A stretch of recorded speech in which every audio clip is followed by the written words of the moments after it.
Welcome to the Emerald Athlete Podcast. I'm your host, Chrissy Doyle, and on this podcast I speak to different Irish athletes about their highs, their lows, biggest battles, biggest successes, and why they fell in love with their sport. In this episode I chat to Kate Kelly, 21 years playing Camogie with Wexford, 9 All-Stars and 4 All-Irelands. We talk about her love for St Ibar's, her journey to win the 3 in a row with Wexford, and the development of women in sport, and so much more. Without further ado, Kate Kelly. Well, Kate, thanks very much for coming on to the Emerald Athlete Podcast. It's great to have you on. Thanks, Chris. Delighted to be joining you. Yeah, I wanted to say first just commiserations, because I know you've took a management role now rather than your playing days, and you had a bit of unluck the other day in against the Martins, was it? Yeah. Well, it ended up being I was kind of doing both, so I went back and played in the goal and was doing a bit of the management as well. We had a good few girls went traveling and various things during the year. So I think overall from the two teams, and we were tight on numbers, we lost about 9 players from last year. So yeah, no, we're delighted to get, obviously good. We didn't get over the line because we were quite close, but yeah, look, sure, that's last year we were in a relegation semi-final, this year we're in a county semi-final. So good steps, and you'd like to think some green shoots, but sure, look, next year you don't know what you're going to have. It'll be a whole new clean slate again. Yeah, no, and try to get all those players back that maybe went away too might help a small bit. Hugely, absolutely. We're tight down here in Carricklow, Screen and Castlebridge. There's not much new housing development stuff, so really trying to hold on to the players we have and that. But we've a nice set of underage coming through. They're doing well enough. So if we can keep the momentum going at the top and bring in a few every year, we'll be there or thereabouts. We'd like to think anyway.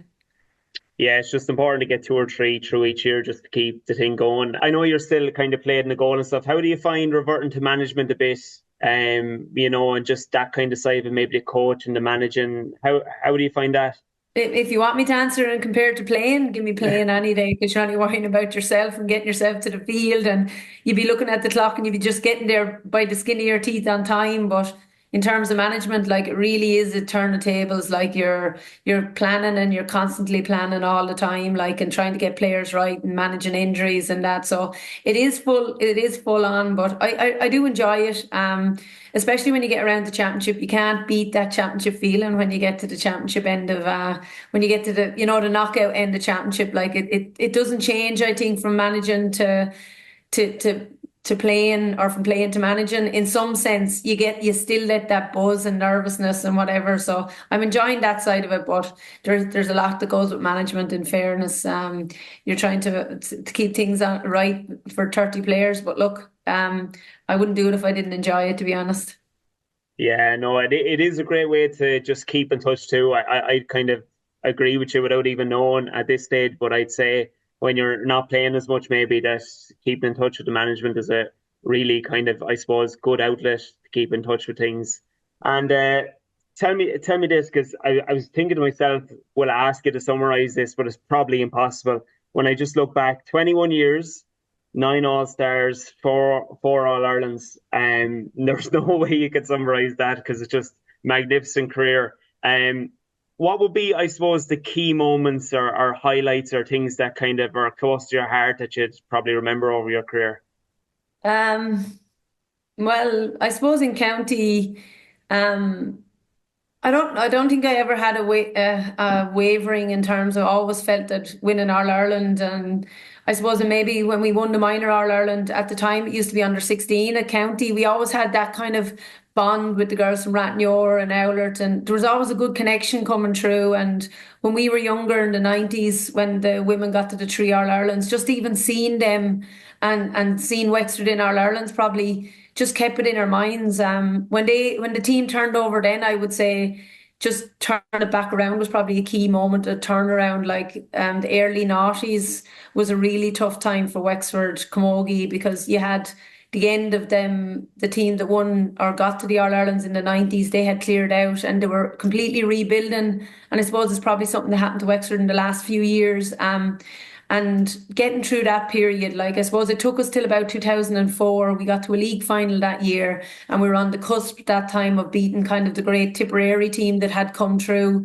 And that was the real eye opener, I think, turning point for everyone to kind of say, look, we're not that far off. Now, it took us 3 years after that, but like we had gone through standing outside Pat's Park with only 7 players turning up for training, and the management going, is there any point in training? And I was after driving from Waterford and stuff and getting bet by Cork down in Parky Ring, I remember, by 26 points or whatever. So we came through really, I suppose it really turbulent time at the beginning of the noughties. At that time, they even wanted to maybe pull out the senior team and maybe just keep a junior team in the championship. So from that to kind of I suppose the few years of Willie Carley, rest his soul, he trained us before we won in 2007. And some of the things he did in those years leading into it, I think they really brought the team together. There was huge team bonding. We went to the Down course down on the beach. He brought us to kind of Mount Melerick, West Waterford, kind of like a place where there was monks, and brought us up to a cross, and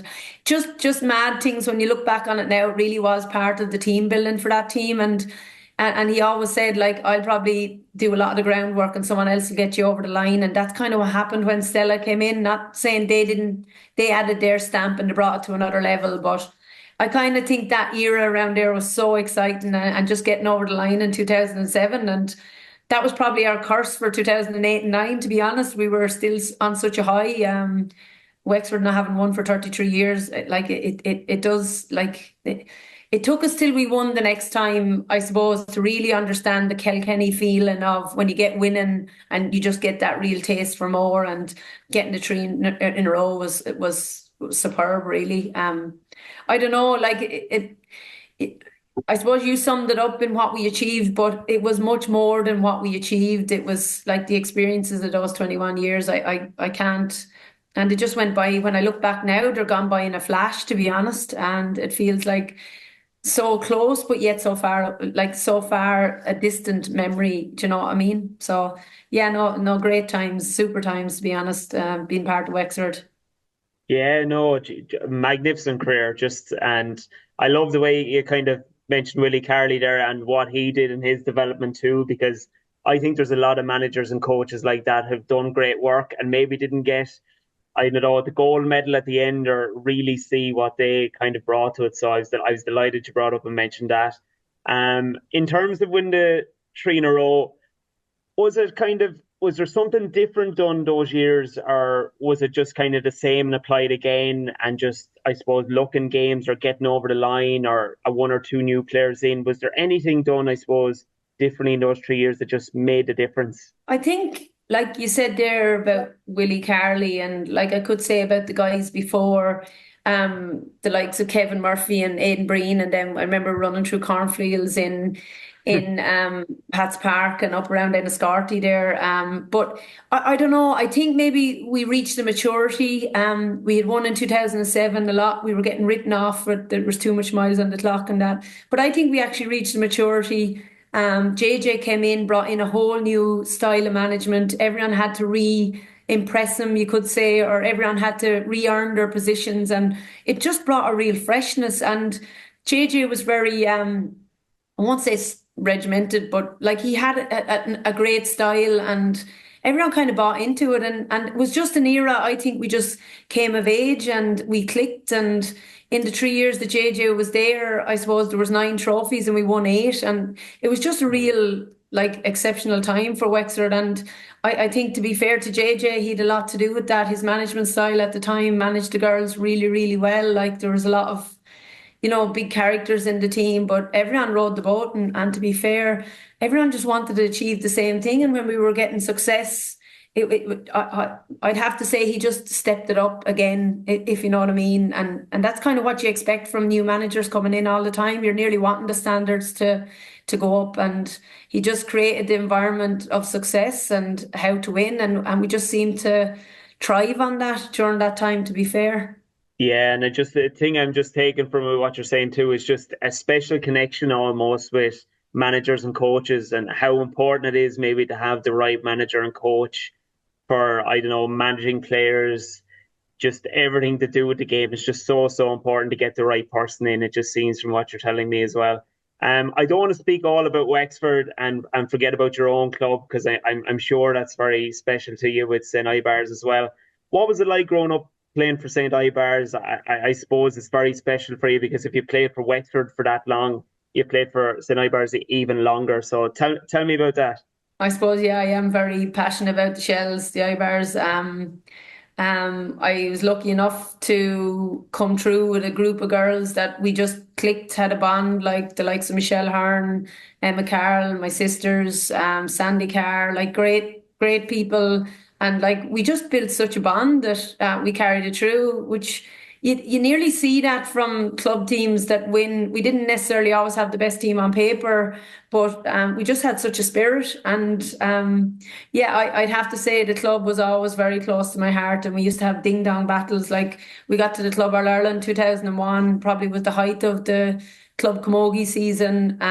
We were on the road at the same time in the late 90s, early 90s with the ladies football. We won two Club All Irelands at the time. So it really was a purple patch for the club. And to me, it was a great club to inherit, to be honest. You know, you don't choose your club, you just kind of inherit it. And we got really lucky that we came through with a super set of girls and we won, in fairness to football, we probably won a lot more, but even won our last county final in Camogie, I think 2002, and we came back and won in 2013. And that was probably the most special one because we were so young winning the ones in the 90s, early noughties, that to win it kind of in 2013 was just, you just kind of appreciated more. We were just out of minor under 16 and we went into winning senior club county finals and like run them early in our career and never won any late in our career. So just to win that one was just super. So yeah, I would say that the club is definitely has a hugely special place in my heart and probably why I'm back managing the club at the minute just to keep the team going and try to stay senior until maybe the next batch of players come through. So yeah, very passionate about the club. Yeah, you'd probably guess that with you still being involved, even getting in the goal, managing all those things. If you didn't like it or really have something for it, you wouldn't be there, as you say. I can appreciate too, maybe as you said, winning it earlier, but I'd say you battled maybe for so many years to go and win it again, and I'd say that was a really special feeling for you in Yeah. 2013 as well. Um, Something I don't want to, I want to ask you, and I don't want to skip over. I'd like to ask you as well is regards growing up, I suppose, not with your club, but in general, I suppose women in sport. Did you always feel, I suppose, supported? Did you feel that there was always the outlets there for you? Because I know I have really no experience of it, but there is women and girls I've known over the years who've kind of said they didn't really feel that support and things were there. How was it for you growing up? Did you notice it? Do you think it's improved? What's, I suppose, your view on that? I probably was lucky enough to say that I didn't see any difference in it when I was growing up because in our household, like there was nine of us, and we played all the time all together. So to me, we were always the same. If it was a championship match, the championship nearly always took preference. If it was a league match or a practice match or whatever, whether it was the girls or the boys going out of the house and whatever gear they were wearing, it was nearly always based on the importance of the match. So I never really noticed it or put any pass on it because the support from home. But I suppose I really got into it more and more coming into like in the last 10 years or so. Not everyone had that opportunity. Not everyone did have that support. And even when you'd be fighting for pitches in various places and that, like it was crazy that you didn't have access to maybe the parks and that for big games. So I do think it's really important, and I do think look at women are, as they say, they're players as well. Like whether you and I think for a lot of young families now coming through the clubs, families aren't as big. Past players, men and women, it doesn't matter, and doesn't matter whether their kids are playing for the boys or girls. I think you can see it more now with a lot of daddies. Like they're not just wanting to be over the chaps teams, they're wanting to be over the girls teams as well. And I think that is a testament to how far it's come. And it is slowly evolving and changing. Probably not at a pace we'd like, but I do think there has been a huge shift in it and a huge effort by a lot of people to to make women in sport work, and everyone knows the benefits of playing sport and getting kids involved in sport. And the drop-off rate to me is alarming from the age of 14 to 18 or 20. And it is harder to keep the girls involved. There isn't a doubt about that. But the drop-off is huge in both, but a lot more in the women. So I just think in general, women in sport, it just needs more focus. It needs more support. But that goes from all aspects of society, from women to men to all.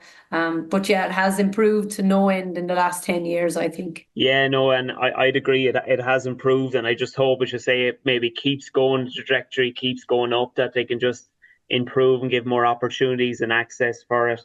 I know Dr. David Nolan, I don't know where you know him, I follow him on Instagram. He's done a study where it's just gone into the coaching of women and how women look for, I suppose, a deeper understanding of what they're doing in training, how it can enhance their performance, and educational and resistance training and things like that. And I just think the more studies, the more conversations go on about that, the more helpful it can just be towards women's sports. So let's uh, Yeah. let's hope that keeps going. Well, there's a Tell lot me, of I want to ask you, who was your idol growing up? Was there any player, I suppose, that you looked at growing up and said, that's the player I'd like to follow the footsteps of? I wasn't when I was younger, I don't think we were exposed to enough of idol players. It was the people within your club really more than anything else. I remember the likes of Aidan Gordon coming through when I was younger, like really looking up to them. Like when we were under 16, she was 16 and she's just the standout player. And then as I suppose as things moved on in the 90s when Wexford were like came up against Kilkenny, I remember the two Downies even getting their autographs after Wexford had been beaten by him under the Hogan stand. So they probably were the standout players then during that era. So yeah, and I suppose just the fact knowing that my mum and her sister had won, All Irelands with Wexford in the late 60s. I suppose while I never seen him playing or whatever, the fact that they'd won that, they kind of were idols in my mind, and you had to. I wanted to always kind of emulate that, getting to Croke Park and winning the All Ireland, and I suppose they were the kind of role models I had. And the people I looked up to. And look, I was a huge follower of the men's game as well. I can't say I wasn't. The likes of DJ and all at the time were just super. Like, even remember sitting in Croke Park the time he took all those steps in the 90s to beat us in the last few minutes. So like, there was a lot of great hurling heroes at that time as well. Yeah, no, it was a great time. It could be my favorite time, the '90s for hurling camogie in general. It was just really good. And I was just thinking to myself there when you said your family had won All Irelands and things like that. I said you've definitely overachieved or stood up to what they would have wanted from you anyway. But all you've achieved, absolutely unreal. And for, I suppose, any young girl listening or any young girl out there, what advice would you give to a young girl that might want to be the next Kate Kelly, play in Croke Park, or just be the best that she can be? What advice would you give? Simple, really. The biggest advice now looking back is to be consistent. Like, if you want to be good at something, you have to do it consistently and consistently practice it. Like it's like there is people there that have natural talent and can just turn it on, but in order to hone that and be really good at it and perfect it and be brilliant at it, I think you have to consistently go to your training, listen to your coach, get that in. And the second biggest thing, you have to enjoy it. Like if you don't enjoy it, you're never going to achieve the player or whatever. I was just hugely passionate about camogie. I never for a minute didn't think about going. Like I remember we were in the Club All Ireland '99. We were playing until like Christmas week, I think it was, went to a replay, and like you were turning around after Christmas and you were playing or you were training with the college. And I never remember it being too much or that I was burnt out doing like club camogie, club football, county football, county camogie at the time. And I just think your love and you have to enjoy it. So whatever that is, whatever sport it is for young girls, I would say sometimes you just have to do it like consistently and get the practicing consistently and really enjoy it. Like, and if you have friendships there and that, you will get the best there yourself. So enjoy it first and foremost, and then just practice routinely or consistently, really. Yeah, I know it's the simple advice you'd always hear, but it is probably the best advice to give as well. Just to go out and enjoy it and practice as much as you can. Interest you said there, Kate. Did you find that? I suppose in the later years, maybe when you were playing as well, the demands of intercounty, you're trying to compete at club. Did you find you just loved it, kept going, and you didn't find it really drained you? Because I was speaking to Mouse Kavanagh in the first episode, and he just said that the toll of intercounty hurling has just taken its toll. It's maybe a bit more draining. How did you find it coming towards the end? Did you find you just loved it, or did you find it was becoming a bit much? Well, I suppose in the last couple of years, I was that bit older. A lot of the players I had gone through it with had left, and I kind of knew my time was up. But I would say the intercounty scene now is a whole new level. Like they're kind of nearly at it 5 nights a week between recovery, between activations, between sessions and gym sessions and that. Like so, I suppose maybe we were lucky that we kind of lived through it in an era that it wasn't as full on as that maybe and I can't say I didn't love it, but I would say the last 5 years for the women's side of it has really gone to a whole new level in terms of the gym work, the recovery work, the amount of on-field sessions, off-field sessions, and that. I just think it is a different era now. Like I played county camogie and county football, and there wasn't as much pressure on at that time either. Now we had good managers that gave us leeway, but I just think it's a whole new level now, and it is a big commitment to put into county and like girls traveling from college and that. Now that the college season is so condensed, there is a lot of challenges there for the inter-county player. All right. I Yeah, don't know no, if that answers your question or not. yeah, So I don't know if I'd like the inter-county scene now. I think I really liked the inter-county scene when I was in it. I remember 2007, like the year we won our first All Ireland. I remember we got beaten in the league final by Cork in 2007 in the beginning of May. We played a football league final the night before up in Semple Stadium, and we were beaten in that. And then we went and played Cork the next day in Nolan Park, and we were beaten in that. And I remember the following weekend we played Cork in the Camogie first round of championship, and I think we beat them by 4 goals, and we were beaten the week before. But that was probably the turning point in 2007 why we won. And then the next few matches we won well, but we went up the tip and played them in Semple Stadium, and we were well beaten. And we came back.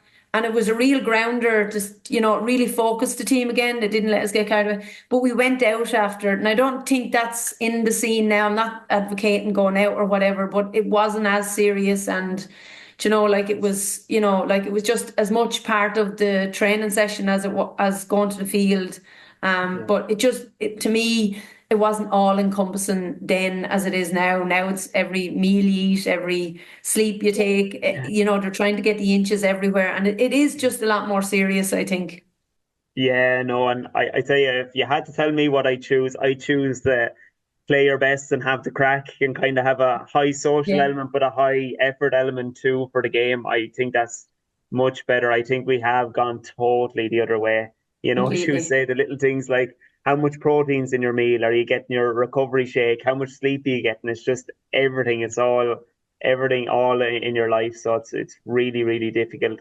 I would say for them, but I'm glad you got to get the kind of the crack and the success and that great time too, because it sounds much more appealing to me anyway. Yeah, I That's think it's more appealing back then, all right, than now, to be honest. But look, I didn't play it in that era, but I think we got the best era to play it in, to be honest. yeah, no, you're definitely lucky on that one. If any of the girls are listening now, they probably might say to themselves, I wouldn't mind playing that era themselves, I'd say. Um, Yeah. t Tell me this, will we ever see or any aspiration in the future to see Kate Kelly as the Wexford Camogie manager? Would you have any aspiration just to go after it or do it in the future, or would it be? I wouldn't say it's totally off the cards. I wouldn't say it's on the cards in the next 3 to 4 years, but I wouldn't say it's totally off the cards. Yeah, a sticky question there. It was always something I would have liked to do, to be honest.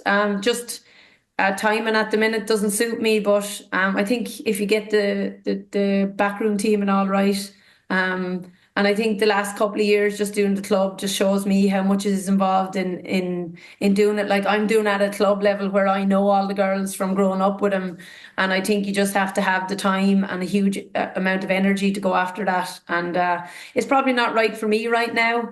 But I wouldn't say never, put it that way. But I'm not saying that I'm definitely going to go after it either. But I wouldn't say never, to be honest. Yeah, no, I could I don't just know if I that's giving a straight answer. no, and you know what, you're right too, because it's just such a big commitment. It doesn't matter what management or coaching position you take now, and what team it is, who it is, the commitment and the time you have to give in is just so big. You have to be totally sold in my eyes to go and take it. Yeah. So I definitely don't blame you for not saying that right, yes or no to me.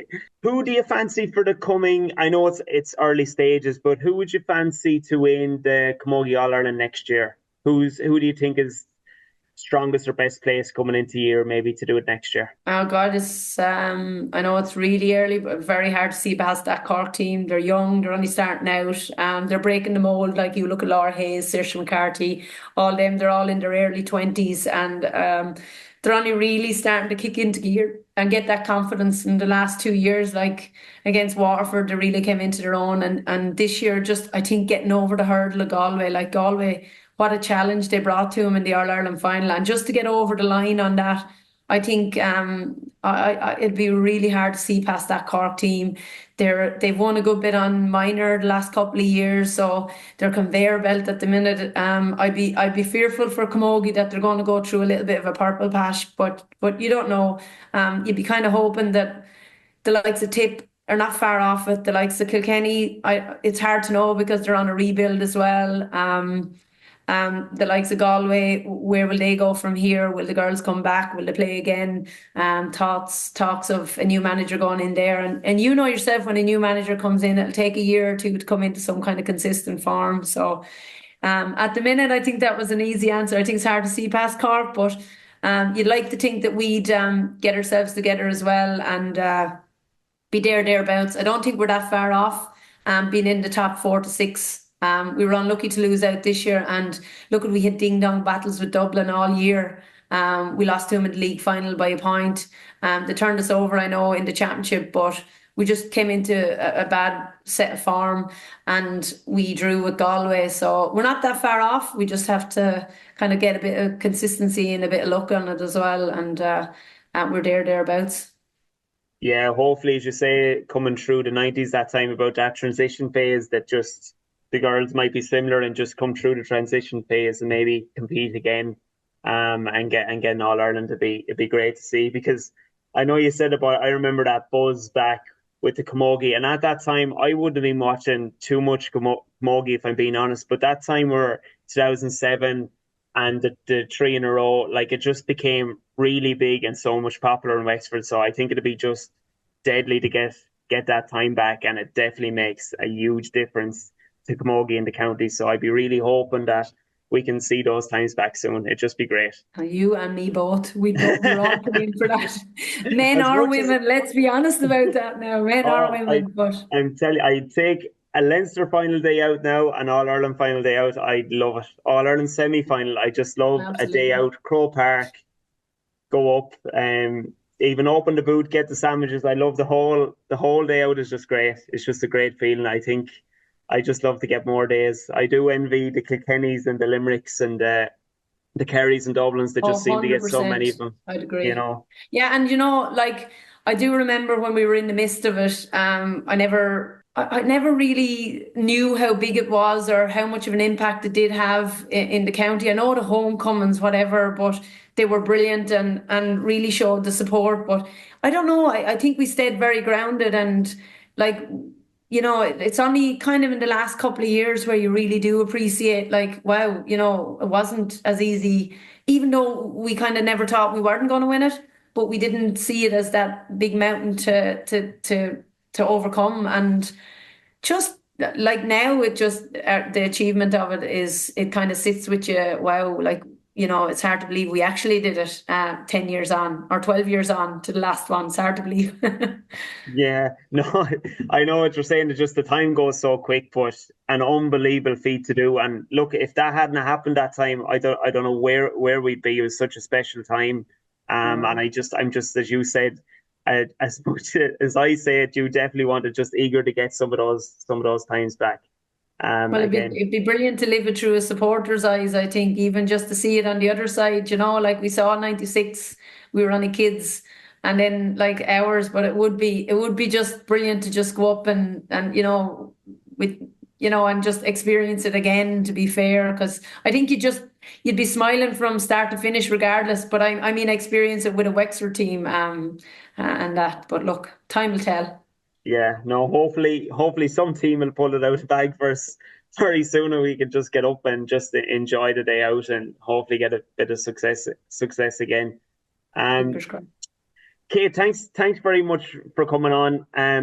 You're such an inspiration, more than you'll probably ever know, to women and men across Wexford with what you've achieved and done for hurling camogie within the county. It's just absolutely fantastic. Thanks very much for coming on, and I wish you all the best for next year. I hope next year you can push on from the semi-final and get over the line. Yeah, thanks, Chrissy. Me too.